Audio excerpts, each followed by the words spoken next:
کھانے کے فوری بعد نہانے سے فالج کا اندیشہ ہوتا ہے۔ مولی کو رات کے وقت کھانے سے سخت پرہیز کریں کیونکہ اسے ہضم کرنا مشکل ہوتا ہے۔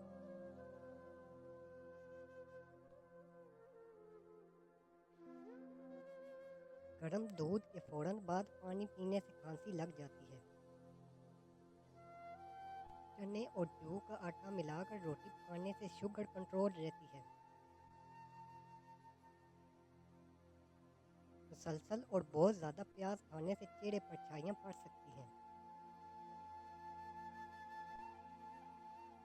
نیند نہ آتی ہو تو سونے سے پہلے پاؤں کے تلوؤں پر خالص سرسوں کے تیل کی مالش کریں اور 2 چمچے شہد کھا لیں۔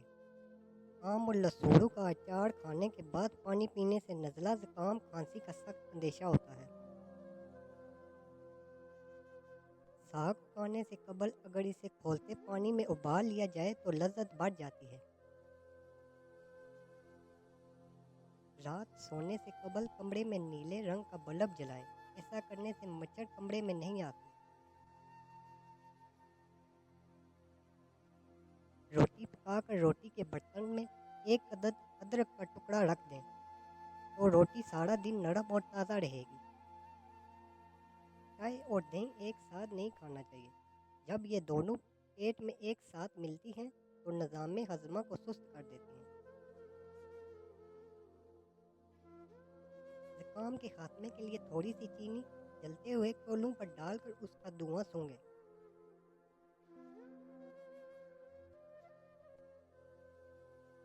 سونے سے پہلے پھل نہیں کھانا چاہیے۔ انہیں کھانے کا یہ سب سے برا وقت ہے کیونکہ اس سے شوگر لیول بڑھ سکتا ہے اور یہ حالت آپ کو پوری رات جگاتی رہے گی۔ لیکن اگر آپ دن کے آغاز میں پھل کھاتے ہیں تو آپ پورا دن ایکٹیو اور فریش رہیں گے۔ کان میں اچانک درد ہو جائے تو پاؤں کی چھوٹی انگلی کا مساج کرنے سے کافی حد تک آرام آ جاتا ہے۔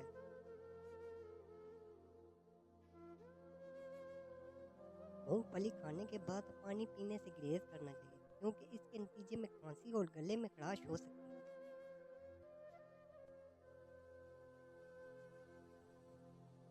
گوشت اور دودھ یکدم ایک ساتھ ہرگز استعمال نہ کریں ورنہ نقصان ہو سکتا ہے۔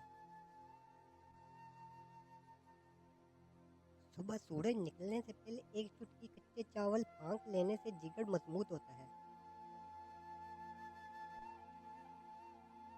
کیلے کا شیک بے حد پسند کیا جاتا ہے لیکن طبی تحقیق میں یہ بات سامنے آئی ہے کیلا اور دودھ ایک ساتھ کھانے سے پیٹ خراب ہو سکتا ہے۔ اگر ماہواری کے دنوں میں پیٹ اور ٹانگوں میں درد ہوتا ہے تو نیم کے پتے اور ادرک کا رس ملا کر پینے سے آرام آ جاتا ہے۔ انڈے اور کیلے ایک ساتھ کھانے کی عادت جسم کے لیے نہایت نقصان دہ ثابت ہو سکتی ہے۔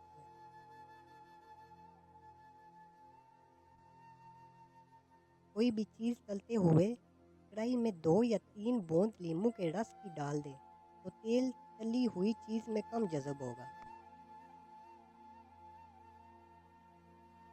بغلوں میں پسینے کی شدت میں کمی کے لیے نہانے کے بعد بغل میں پھٹکری کا ایک ٹکڑا پھیل لیں اور پھر وہاں پانی بہائیں، مسئلہ دور ہو جائے گا۔